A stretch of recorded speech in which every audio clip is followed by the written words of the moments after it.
Welcome to all of our great agents and investors nationwide. Today is Thursday, October 16th, 2025, and this is All the Leads Mastermind podcast number 550.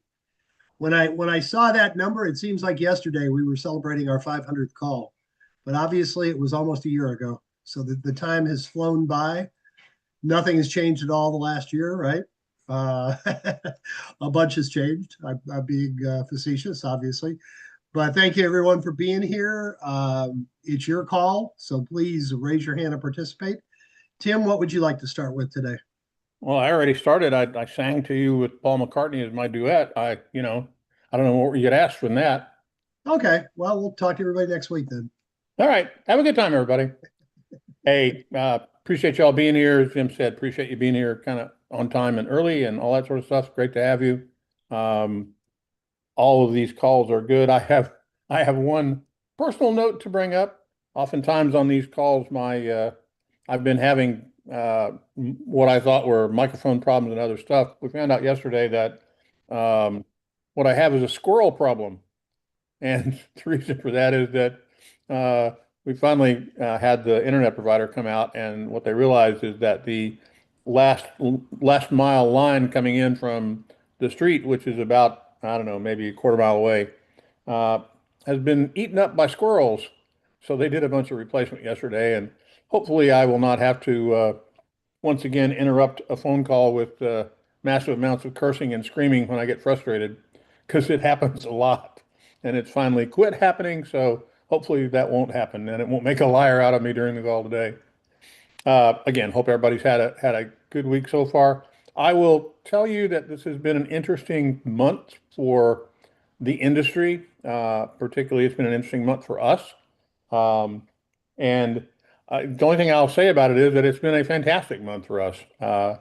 The previous 2 months were a little bit slow, and I think people took some well-deserved time for themselves and their families and all that sort of stuff. And we've had quite a bit of activity and a whole bunch of new folks joining our team in the last week or so. It's been a big month, and I see new faces on here that I've not seen before. So welcome.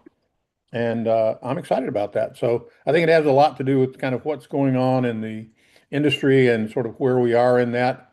I see Matt is on here today from Appointments Today. Our coaches are all here. This call is your call, as Jim said. If you look at the bottom of the screen, you should see a little heart down there. If you click on the heart, you'll see something that says raise hand, which I just did. And if you do that, you'll know that we'll call on you next.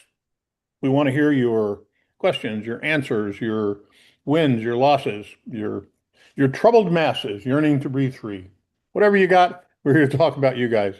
So that's kind of where I'm at with that. Matt, how's it going with you, bud? I'd like to kind of hear how things are going on the programs you guys are working on, particularly Refresh.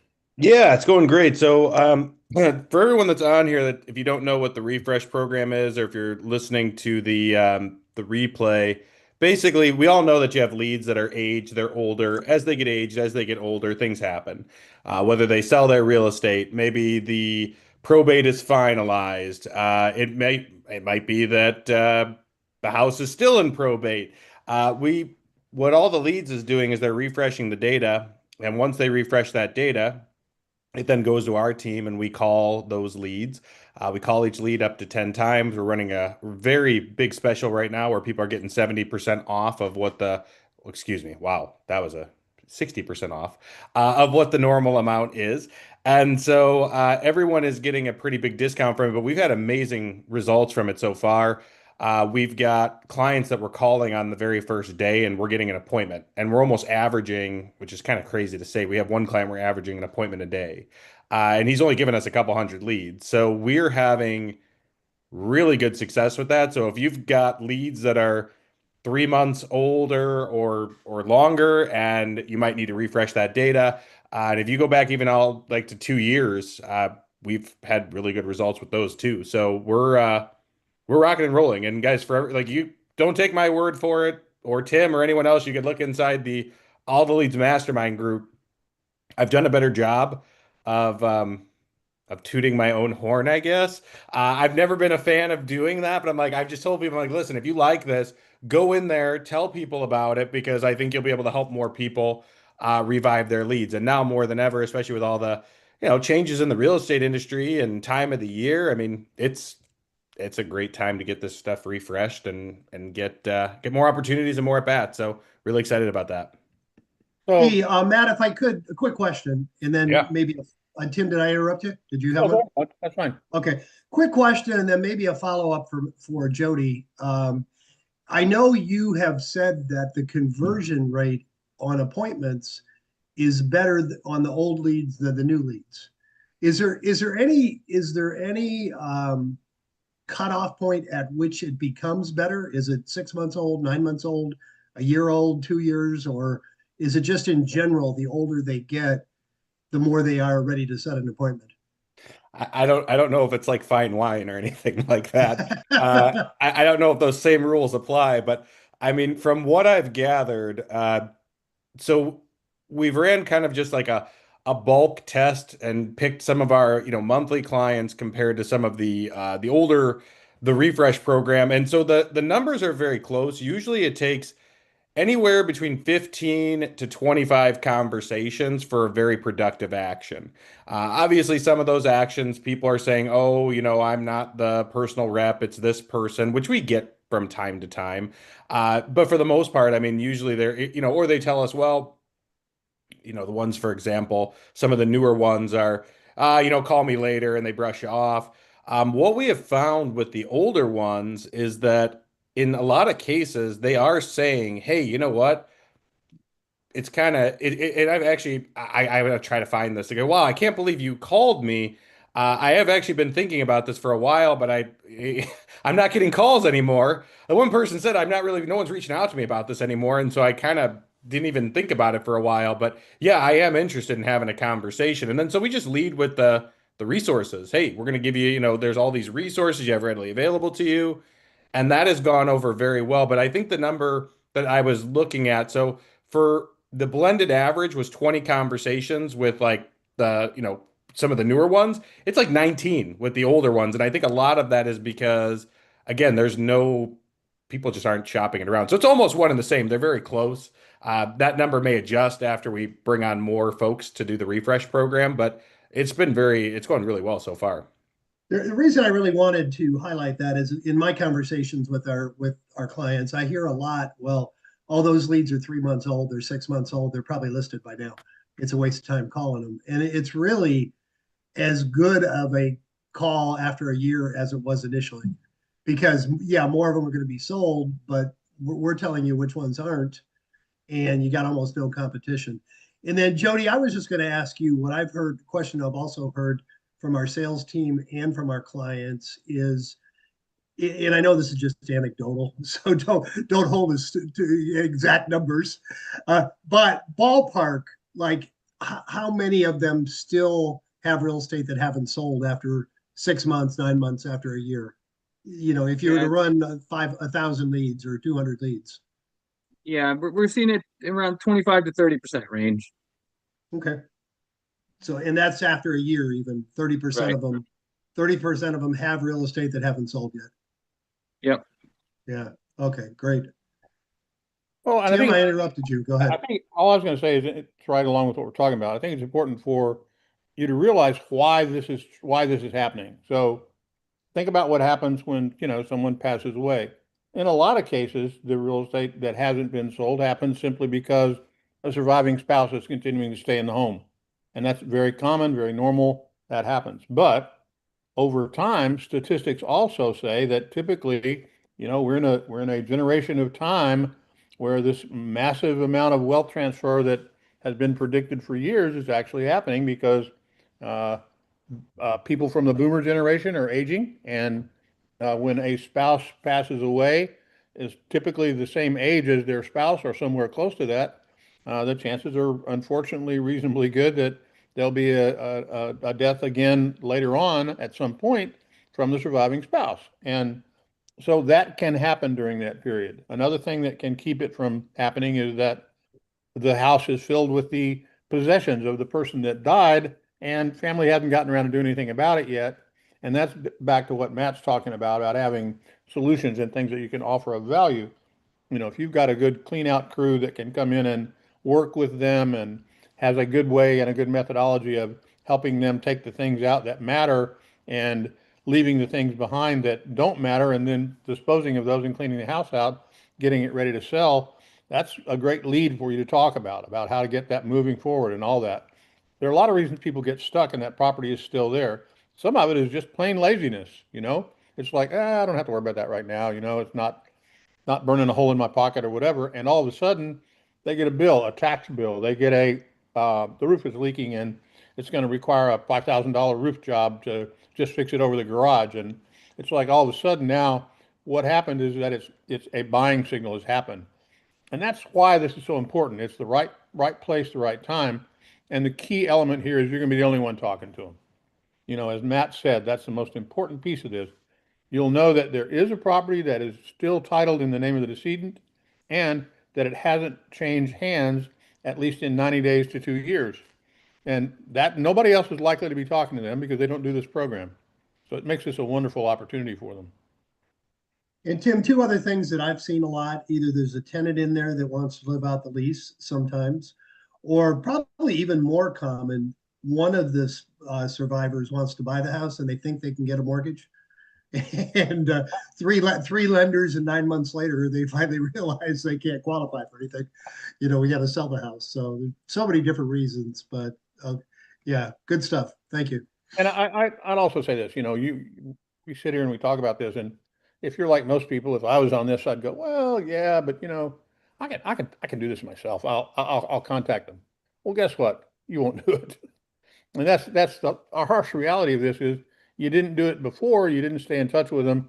You'll be thinking that you will, and it's like that, wonderful box of New Year's resolutions that you made. Go back and look at your last year's list and see how you did. I mean, that's why we made this program. Anything that in your business that you can put on autopilot that generates results, man, I've always said, if you find something that works, I always kind of use the metaphor of you find a funnel that works, take all your money and pour it in the top. As long as it's pouring more out the bottom, you're home free. And this is one of those programs. There's a value here that we have not found in any other program like this that's, affordable and easy to deal with. You've got the leads. Let's take advantage of them. So that's what we did it for. That's just kind of where I think that's important. Can I piggyback, Tim? Yeah, bud, sure. You don't mind? Sorry, I didn't mean to interrupt. Oh. I think the most important thing too is that a lot of times people forget that the conventional way of doing real estate and the real estate model in general, it's broken. It's not like it used to be where back you get the Haynes directory where you'd go and you've got, a couple referrals here and there that you're dealing with. But now with the ability to lead generate, with the ability to have all these leads and all these opportunities, you can only do so much as one person. And so I can't even tell you how many times people have told me, oh yeah, I'll make the calls myself. And, in multiple different lead scenarios. I'll make the calls myself. I'll get it taken care of. And sometimes they do make the calls themselves for a couple of weeks, a month, and then a bunch of fires happen. And then real estate happens, which is, we all know that real estate is not always going to be the cleanest and the most easy thing to close a deal. You generally have things that come up in the process. And so it takes your focus away. My guys don't do real estate. All they do is make calls. So, I mean, it makes life a whole lot easier. When you have somebody that's all they do all day long. They sit there on a dialing system and hammer the phones. And so it's going to give anyone that doesn't have the time to make those calls, it gives you a massive advantage. So I just wanted to add that. Perfect. Sorry, I jumped away there for a second. My bad. Yeah, and I think that's the key. And Matt, you also pointed out that you're sometimes making, 20 conversations with somebody to get them rolling. And that's a lot. That's a lot of contact, a lot of info. I remember back, it was a while back, we were looking at kind of some different models of things to do. And Gary Keller, the founder of Keller Williams, said, 33 touches. That's what it takes. You got to reach out and touch people 33 times to get that done. Today, with digital, I'd say it's a lot more than that. So it's all those things put together. That's what this program is for. And we're going to be sending you, we just kind of put the finishing touches on this. We're going to be sending an email out shortly to everyone who is or has been a subscriber defining this program. I just looked at the final edit of it a few minutes ago, and that'll go out. But in the meantime, if you're ready to get after this, just reach out to either your sales rep or support or any of those, or go to alltheleads.com/ISA, and Matt will get in touch with you. I mean, we're happy to work with anybody about this, and Matt's the guy that we're using to do the follow-up on a lot of this. So that's kind of where we're at with it. Hey, Melinda, you had your hand up there. Go ahead and unmute. I was just going to ask, what's the 60% off from? Because he mentioned 60% off, but he didn't say what the price was. I heard him say 70. I don't know. I did hear that. I did, Yeah. but then he stepped back. So I was thinking 65 would be okay then. So there you go. Matt? I could share. It's fine. It's $3 a lead. So I mean, when you break it all down, I mean, most people have usually a few hundred leads. So I mean, yeah, less than $1,000 probably with everything. I mean, you could, get some opportunities. Any other Matt, thing that's about- not one call. You call them multiple times. Yeah, we call anywhere between 10. I mean, usually it's 10. Sometimes it's more than 10. We don't sit there and count with we're not sitting there with a counter and say, well, that's it, But yeah, I mean, we call each lead, generally up to 10 times. So sometimes it ends up being a little bit more, but yeah. And Matt puts his program kind of under a bushel basket in regard to pricing, but I will tell you straight up that Matt will work with whatever budget you have and try to make things work as long as it makes sense. There has to be enough volume to make good sense so that the caller is familiar with you and what you do and the specific things that you want to offer to be able to do this program well. So there's, in their head, there's a setup piece of that has to get worked on. And, Matt will work with you to get this done. I'm putting words in your mouth, and 65%. Yeah, that seems fair. I don't know. No, you're good. No, I mean, I've had people come to me and say, I get, 10 leads a month. And I'm like, I really can't help you. Because I mean, at that point, it's more for us to even activate the dialing system than we would get to even make the call. So it wouldn't make sense. But I mean, if you've got a couple hundred leads, I mean, even like 150, 200 leads. I mean, we just had somebody with 200 leads already get 3 appointments. And I mean, he was, shocked because it was 200 leads. I mean, and that's not it sounds like a massive number, but 200 is, it's basically kind of like right in line with, getting you at least 2 to 3 opportunities. So that's really our goal, is just to get you opportunities and get you at bats. Right. And I was talking to, a guy yesterday, and he's, to your other point, Melinda, we've got people that literally have been with us for a very long time that, have thousands of leads that they purchased, and they're working the active ones, but they don't go back and work these. And one of those folks I happened to be speaking with yesterday, he said, I've got all this backlog of stuff. He says, I just can't afford to go send them over there. I said, don't do them all. I said, take a group of them that you want to go do, get, a few hundred of them together, talk with Matt, figure out what best to get done and all that, and make it go forward. And I said, Matt will work through it.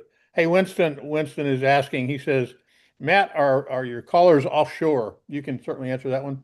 What California shore or Atlantic shore or what? Cleveland, Lake Erie, I think? Yeah, Lake Erie shore.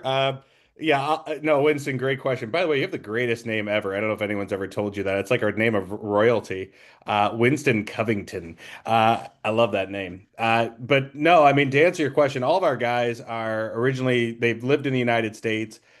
We do have people all over the world that call for us, but one of our big rules is they have to have lived in the United States, whether they've been here going to school, college, or they were born here. And yeah, because like the guy that was on last week, Chris, he's from LA originally, and so he lives somewhere in Mexico now, but he's been with me for 7 years, and so he helps make calls and runs the show. But yeah, we don't do the overseas thing, so I'm assuming that's what you're getting at. And none of our guys, they all sound like they're from here. Now, do y'all have any Cajun people that make phone calls?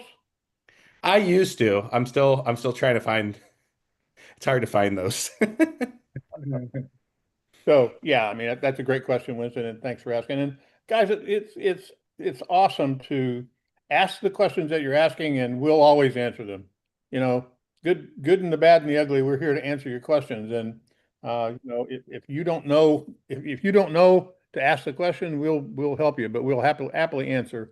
Melinda, go ahead and unmute yourself again there. I forget if it was last week or which day, but there was a woman on who said that even though the phone numbers say they're like on the do not call list, we're not calling the first time to sell them anything. So is the do not call list just for if you're soliciting their real estate, or can you call them, just to be offering any assistance to them? Or is it kind of a sketchy? We're walking a fine line. Yeah, you are walking a fine line. The one thing that I will answer this by telling you this: we don't give you legal advice, and we're very particular and careful about not doing that. We also, on our website in our user portal, we have the TCPA law, which answers your question about what you can and can't do. There are a lot of people who look at that as a gray area, and that also, in regard to the personal representative, that it's that person's job to take questions in regard to property and all of that. So those are questions that you kind of have to decide for yourself. I can tell you that we do our job, which is to tell you who's on that list. That's where we stop. And you can talk with Matt about what your preferences are in regard to the rest of this, and Matt will work through that with you. That's kind of the best answer I can give you. Okay, thanks. Yep, no problem. So, Mr. Bill Bird, how are you today, my friend? You got to unmute yourself there, buddy. There you go. Good.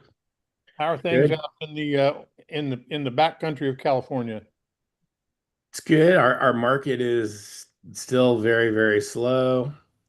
I think sellers are finally coming to the conclusion they don't have the pot of gold anymore, but there's truly great opportunities, especially if you look at our leads, because you have the 4Ds I like, divorce, diamonds, diapers, and death. And that's going really well. Good. Are you seeing anybody in your market? And I'm asking this for a specific question. I had some conversations yesterday with a couple of people in the mortgage industry. Are you see people advertising bought down interest rates yet? Yeah. What kind of Yeah. what are they doing? So in the private remarks, people are putting that it also depends on how your MLS organization will handle it. But people are saying they'll put down $10,000 for closing costs to buy down the interest rate, or they'll send out a flyer that says the property and the loan information or the contact. Listing agents are being very much more proactive in trying to help people get to a payment. I feel like the market has gone back to kind of more of the car mentality. Remember the 80s, the 90s, where can you afford the payment, right? That's kind of where I feel like housing is right now, is can I afford it? I also think that there's a lot of insecurity in California about jobs because AI is affecting the tech industry in a big way. That's interesting. Bill, that's interesting. That's interesting. If you put a sign writer on there, 5.75% interest available on this property, or whatever it is, because the seller's willing to buy it down, you're not only going to get more calls on that property, but you're probably going to get yourself a lot more buyers too. That that you can put through other properties, right? Keep in mind that the private remarks are not made to the public. It's the private markets are for the agent looking through MLS. But on their flyers at the home, they have all those are there. And then on their like I have 3,800 investors that I email to regularly, and I throw Fannie Mae, which they're really not doing loans right now for apartments, but I go ahead and throw those rates in there, and it definitely does get the phone ringing. The other thing I think that a lot of people are missing is that in California, there was a lot of loans that were done with 5 and 7 year fixed, and now those are starting to come due, and I don't think the sellers are realizing they're gonna have to take a hit on their equity yet. But I think the multifamily 2 to 4 units is a great opportunity to call your non-owner occupieds and say, hey, you want to sell? because, especially if you see their financing is a 7-1 or a 5-1. Yeah, well, then the reason that I brought it up when I was speaking with the lending community folks I was talking to yesterday, they are seeing it more and are beginning to encourage most of them have a relationship with one or more local realtors in their marketplaces that are, using them as their preferred mortgage broker. And obviously, they're all over television about, Wilson Edge House and all that, but they're actually encouraging them to advertise that. And in the belief that exactly what you said, it's that there is a certain group of people that are simply out of the market because they feel the interest rates are too high and will not come back in until they go down. So buying that rate down puts them back in the marketplace. And it's that mind-changing thing that you can do with a sign writer, with a flyer to your farming area, anything like that that you want to go do. Advertising you'll buy that rate down is real important. So it seems to be something that we're seeing more of. And I'm bringing it up just basically to kind of say the same thing to you guys. Aline, how are you doing? What, you kind of see the same thing? I am actually. So, um, I'm definitely seeing that being presented as a flyer and being done like reverse prospecting. So going back to agents that have sent that particular property to their clients or as an auto email, and then sending a flyer saying, we're going to either market it as seller concession or a 2-1 buy down. Although I think if it's an inflated price and you're trying to do it with that, it doesn't work as well. So bringing the price down and adding the concession to to a seller concession is a lot more effective. Yep. I think we're experiencing a soft market as well in Florida, and it's really important more than ever to price right. Well, and the And other thing that I was hearing in that conversation is that the mortgage companies, one of them that I talked to, they're actually encouraging the people that they're working with so hard to do this, they're actually picking up some of the cost of a mailing. So they're literally yes, saying, hey, I'll hmm toss you, what's it going to cost you to do? And we refer to that as every door direct mail. That's something that you hmm can do in a community, and we can certainly help you with that if you want to go do it. I'm not using this as particularly a commercial for our mailing, but every door direct mail is a way to reach everybody in a particular zip code, all that sort of stuff. And advertising that bought down rate, current interest rates are X. If you work with us, your interest rate would be Y. That's a pretty compelling argument. yeah, I agree. I want to add one more thing, Tim, to what we were just discussing before in terms of, just reaching out. There was something that came to mind for me is what I've noticed sometimes on calls that when we're reaching out to people and we're not getting that response right away, or I'm sure many people have experienced where you're having some communication and then the person drops out. Almost you feel like you've been ghosted, so to speak. And we start to run that a story in our mind, like, oh, they're not calling me, they've decided something else. I think Bruce taught me this. If they don't tell you to go away or like drop dead, don't ever call me again, you keep calling. And I've been so surprised the last 2 weeks how many times I've like just consistently called or text or sent a text message, and not aggressive, but asking questions. So I ask a question because I'm not making statements, more people are compelled to answer when you ask a question, and keeping it simple. And I was again so surprised to see people answering back and going, oh no, you're not bothering me, or no, so sorry, this and this happened, or it's not a priority right now, so I'm kind of pushing it along. Just really, essentially, if it's a good lead, don't give up until they tell you give up.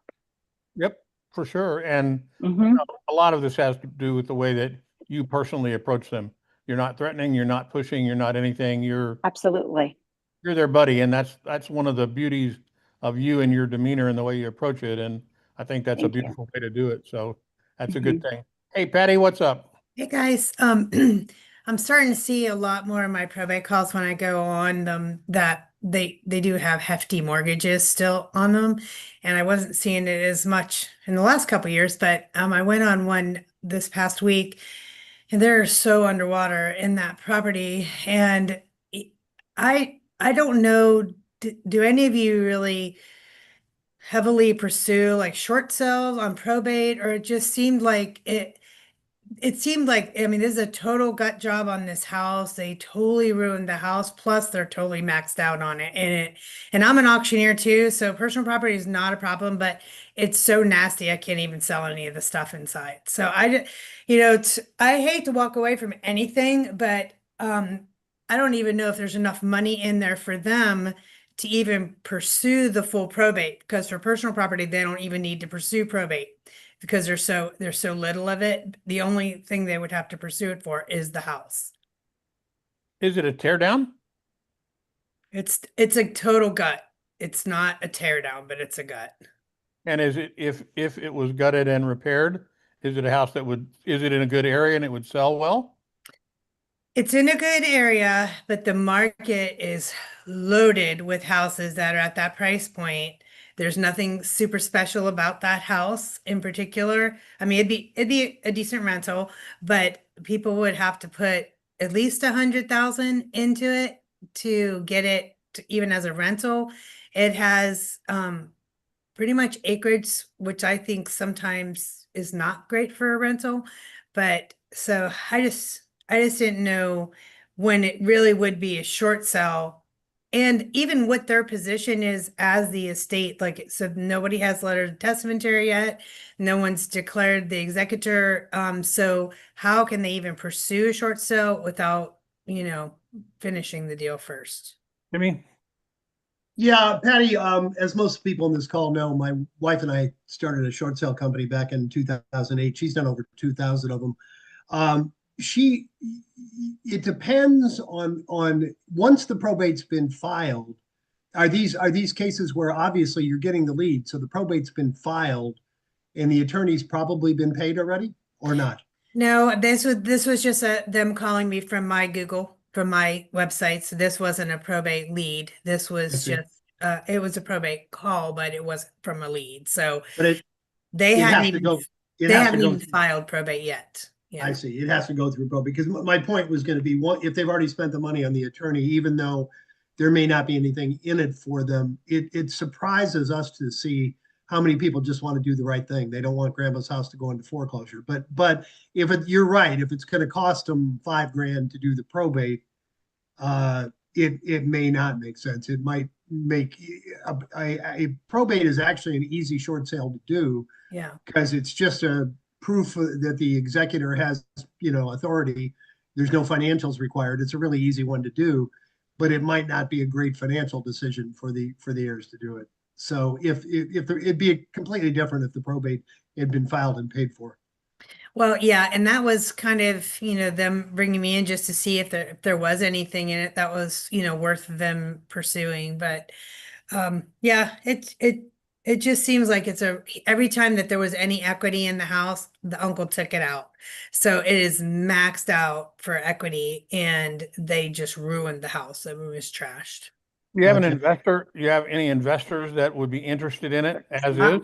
Yeah, I've sent it a couple of my investors and they're not interested, so I took pictures and stuff like that. So that's another one for me is like the low hanging fruit is not there, and then I wasn't sure how long does the bank on a probate allow us to go. He was current on his payment, so still current on the payment. It's not any arrears, but how long does a bank allow them to kind of go through that in a probate situation for a First short? of all, if they're not in arrears, you're not going to short sale the house. They'll have to be in arrears for a while to have the bank interested in doing it. And they have to have an inability to pay for it.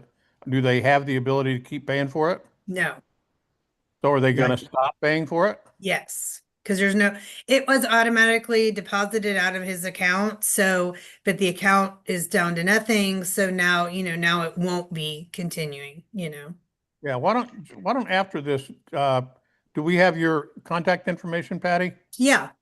Okay, Jim, why don't you maybe have somebody reach out to her and help her walk through this a little bit? I'll have my wife Pam reach out to you. And what I was going to say, it's kind of interesting as far as making the payments or not. I've heard my wife say this a million times. No, maybe not a million, but a lot of times. I would never tell you not to make a payment. Right. However, until you get 30 days behind, there isn't a real incentive for the Right. bank. It's the same thing. Like people will call, I've got a buyer for the house. Doesn't matter. You still got to put it in the market for 30 days. They want to see that you're giving it every chance to sell for as much as possible. I was talking to Moisha yesterday. As a matter of fact, Moisha has one on a late mortgage that's real interesting, and I think that one will turn out. But the people have an incentive. They don't need to spend any money to go through probate to do the short sale. They can buy more time in the house by doing the short sale, and they can probably get a $3,000 relocation. If the person's already deceased, they're probably not going to get the relocation credit. So there's a lot of reasons why it probably doesn't make sense. But I'll have her reach out to you after the call. Her name's Pam. Okay, and just last question, just general knowledge, like how if this did look even anywhere appealing at all, without having the family to kind of, be able to assume this mortgage, how long does the bank allow a dead person to have a mortgage on a house? It's funny, anywhere from 3 months to 10 years. I've actually, Oh, wow. We had one time a payment had been made in 10 years. Okay, thanks. The lenders are so sporadic, and they're so there's no, and a lot depends on the individual investor on the loan also. Bank of America might act completely different on two different loans depending on who the investor is and how much pressure they're putting on them on the back end. So every deal is totally different. I would say typically it's probably not unusual at all for it to be 6, 8, 9 months up to a year before they even start the foreclosure process. Wow. Okay. Very So good. Thank you so much. You got plenty of time. Okay. Thank you. Absolutely. Melinda. So, when you were previously talking about the loan types, I don't know about everybody else's MLS, but on mine, I can actually search the financing that was used because we have to put that in when we close a listing. So you could go in and look up if someone had an ARM, to go back and reach out to them. Kind of that program you were just saying, to go back to people who they have an ARM on their house, like lenders do that, but also see if they might be in that position that they're going to have to sell because they're going to get slammed with the higher rate. The other one, right, that's an interesting point for sure. The other one that not like this applies to probate, I guess, but people that have assumable loans is another way to advertise your listings. So if you have listings and they have the potential for an assumable and they had a lower rate, that's another option to try to help get one of your houses sold in an area that's slow. Yep, for sure. All right. Well, those are, and that's the whole point. I mean, it's a time to be creative, to see what's going on in the marketplace, and anything that you can do to take a payment or interest buyer from sitting on the fence or sitting on the wayside and get them active in the marketplace again. You could simply say it's a great time to buy. Here's why. And whatever those reasons are that you're going to give people to go do that, somebody, if you send that out to 1,000 people, there are going to be 10 people in that you're going to reach because that was the reason they're not there. They think interest rates are too high. They don't think it's a good time to buy because of X. Anytime you can erase those concerns, that's kind of a good way to go do that and makes it work better. Hey, Bruce, I want to see how you're doing there, buddy. You said, wait a second. You want to wait a second? Yeah, wait 10 minutes. No, we're good. I am sitting over here listening and working on marketing resources. So you asked me for some of those, and gonna try to get them to you today. That's it. Everything's good. I've been kind of actively in the trenches a little bit more here these past couple of months, prospecting, having follow-up calls, sending material to leads, running some appointments. And I just every now and then I want to drop in the market and kind of say, guys, I can confirm that this is what happens. And I can, like I expected, I can confirm that you start working consistently your probate leads, and you're 2 months from appointments, and 3 months from listings, and 4 months from steady checks, and 12 months from having an extremely predictable multi closing per month business. So that's all I have. And Bruce is working on a real interesting program that we'll talk about at some point. But uh, I think the thing that also you should draw from this, and Steve, I'm going to call on you in a second as well. But the thing that you should draw from this is that our coaches and all of us here, we're always trying to come up with new ways to not just take your money to, let's find another way to get some dollars out of these people, new ways to make you be successful, new ways to do things that you can spend a little bit with a proven result on the back end. That's why it's so important that Matt is achieving great results on the refresh program, and Bruce is actually spending his own money to prove out a program that he's working on, and we're working on with him to help get some of that stuff done. And they're exciting things, and everything that we're doing, we're trying to give you some actual proven things. We're not, obviously, we view ourselves as far more than just a lead provider. We're literally here to help, and we're constantly working, scientifically, so that we've got observable things that we can look at to go forward with.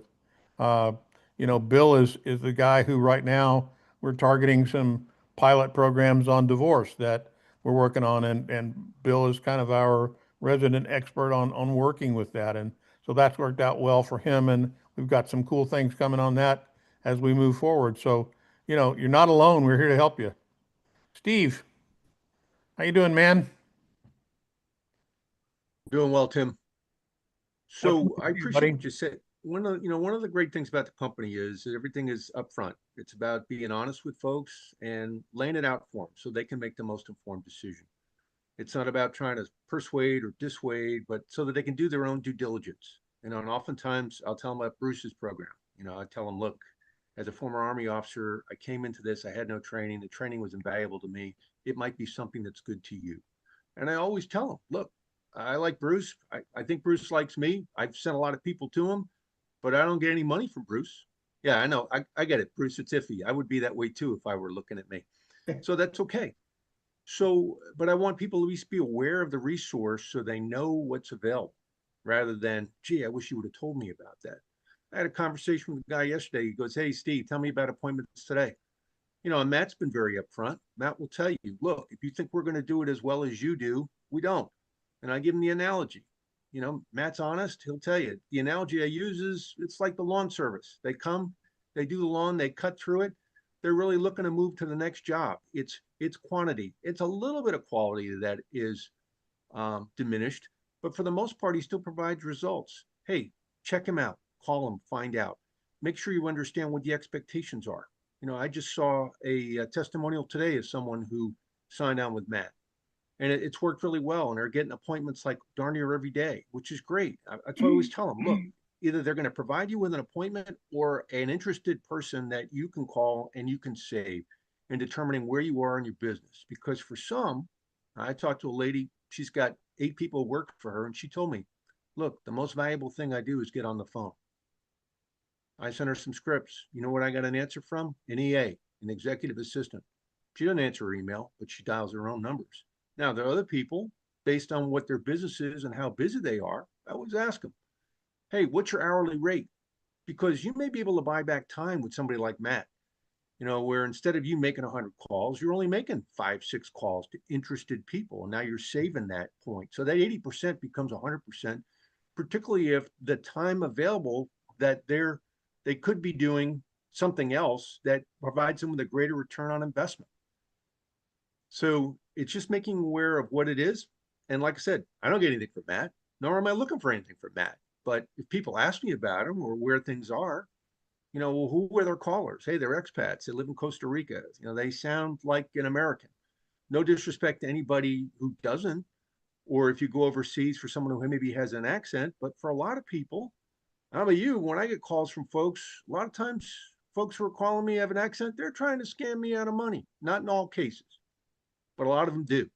All right. So I can understand where people are a bit concerned about that. So the beauty of this is allowing people to know what's available. Most people I speak with have far more experience than I have. I always tell them, look, you should probably be coaching me. You know, when you talk to somebody who's got over 2,000 sales, I'm like, dude, I'm nowhere near that. I've just been a subscriber for a long period of time and have niched down on something. All I do is probate. That's it for me. It's not that I can't speak to late mortgage. It's not that I can't speak to divorce. And I often say, hey, Bill Bird is the guy. All right. And he's got a great lead in for circle prospecting as how you can figure out what information is there without using the D word. Don't use divorce. If anything I got from Bill was don't do that. Let them tell you. That's how you can figure that out. And, you know, the feedback's been good, you know, at least from people on the phone. Now, they could trash me afterwards, and that's okay. But, I mean, I feel confident when I speak with them that I am trying to help them. I'm not trying to be the hero. I'm trying for them to just be the guide. And I always say, look, when you're working all these leads, that's the approach you need to take. You need to be the guide. Help these people through these challenging issues, provide them with options so they can make the most informed decision, so they can become the hero. You're the hero maker. That's great, bud. That's a very awesome way to have put all of that. I just want to say one other thing. Understand this, we make mistakes. We all make mistakes. We all make big mistakes.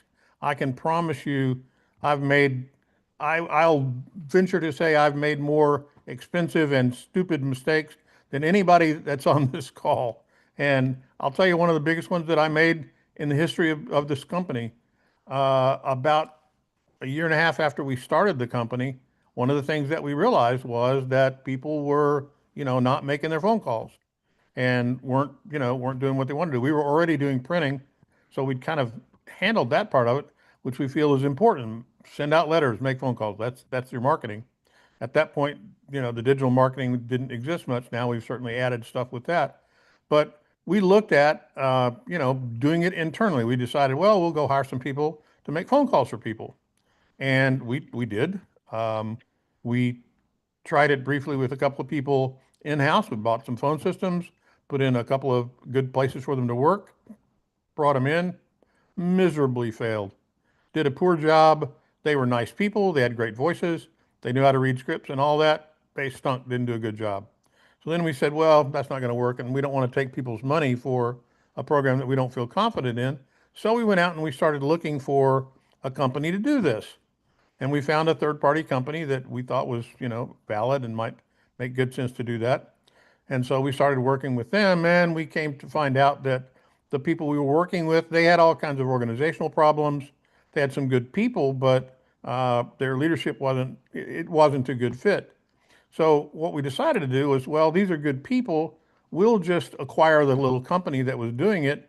And so we did. We acquired them. We made them a part of our company, brought them in, and we had a person who was working for them who was trying to manage their efforts. We were back to where we were before. It didn't work well. It was just something we realized we aren't good at this. And in the meantime, we spent an unbelievable amount of money figuring out that we weren't good at it. And we had signed licenses for the software and all that. And it took us probably another 4 or 5 years before I was even willing at the corporate level to even look for somebody to go do this. And we were really, really fortunate that in our exploration, Jody and the rest of the team were also working part of this. At that point, we found Matt and his group, and that has been a great relationship for us, and primarily because of exactly what Steve said. It's transparent. We talk as friends. We share the problems that we have. If we've had a problem with anything that we perceive that Matt could do differently or better, we talk to him. He's instantly on it. He tries to get it done and do it right. And, he's a valuable part of our team. We appreciate that. He is a vendor, but he's probably one of the most trusted vendors we have. So we do that with everybody that we work with, and we're always trying to do it, but realize that, don't be embarrassed by not having been a great success or whatever, let us help you fix this. We're really good at it. We've got some of the best coaches in the world. We've got a great system. We know that our leads are good. We know that our data is great. That's why people continue to acquire them from us. So in this whole hour, I think it sounded a little more like a commercial than we usually do, but we're excited about what we're doing. We're kind of proud about it. So that's kind of where we're coming from. Jimmy, you got anything you'd like to throw at it? We got another 7 minutes, bud. I'm just going to say, in the interest of let us fix it, that's kind of how the refresh program started. I was talking to people that had been with us for years, and one lady had been with us for 5 years, never picked up the phone. She had 5 worth of leads. I don't know why she kept paying. Honestly, she just kept meeting to, and but it came with the intent. Well, look at all that wasted money. Well, it's not necessarily wasted. Let us go back and see. I guarantee you, out of those 5 years worth leads, there's a lot of them that didn't do anything, and now they are ready to. Let us go back and let's try to help you get some ROI out of what you didn't do. And in the future, let's turn them over to Matt and make sure you don't make the same mistake again. And that's kind of the impetus of it. Unfortunately, the first few people we tried it with still didn't do it themselves. So even on the refresh leads. And so that's where we said, hey, this is a good combination of working with Matt. And, that just came out of a call one day, and it's exceeded our expectations. And that's why we push it so hard, because it's working so well. Not that we're trying to, take more money from everybody. And I think everybody knows. We will accept your money if you'd like to give it to us. Absolutely. And in the call center, Tim, I flash back to the group that we found in the Philippines. They were the nicest people. Spoke perfect English, good manners, good work ethic, but it just wasn't part of their culture. It was almost like rude to push too hard. They were the opposite of closers. They just had nice conversations and moved on to the next lead. So we kind of learned what didn't work before we kind of figure out what did work. And that's how we got to Matt. Yep, very true. Yep. And it was happenstance that Matt happened to be on a call when we were talking about it. And, we just it all came together. And that's why these calls are important to us as well as you. We learn from these calls from each other. We learn from you. We hear good things that you have to say, just like Melinda was talking today about a couple of suggestions she had. That's important. We want to hear from you. Guys, we got 5 more minutes, and we won't keep you, but I do always at the kind of end of our program here, sort of take it around the horn here. And, if you've got one more thing that you'd like to say, one more question, please feel free to do that and raise your hand. We'll give you the last call if you want. And if not, we're going to call it a day. We're doing a really good job of kind of staying respectful of your time. We appreciate you allocating an hour out of your week to come and join us. So without that, Jimmy, I would say send them home, buddy. All right. Another good call, guys. I want to thank each and every one of you for being here today. Oh, Joe did he get his hand in under the wire? I don't know. All right, go ahead. All right, Joe, what is it?